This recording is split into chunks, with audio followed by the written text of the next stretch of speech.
ઊંચ નીચ ફર્યા કરે જીવનની ઘટમાળ, ભરતી તેની ઓટ છે ઓટ પછી જુવાળ. માર્ચ 2022માં પૂછાયું છે, માનવ જીવનમાં સુખ દુઃખ એક સિક્કાની બે બાજુ છે.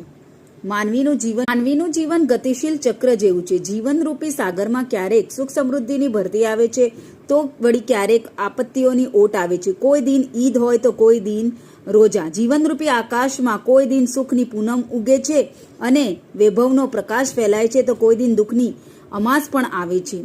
માનવ જીવન ઉદય અને અસ્તના ચક્રની જેમ, જન્મ અને મૃત્યુની ઘટમાળની જેમ, વસંત અને પાનખરની જેમ સુખ અને દુઃખની વચ્ચે પસાર થતું રહે છે. માનવીને સુખ કરતાં દુઃખનો અનુભવ વધારે થતો હોય છે. ગુલાબ છે તો કાંટા પર છે. એક આંખમાં આનંદ તો બીજી આંખમાં આંસુ.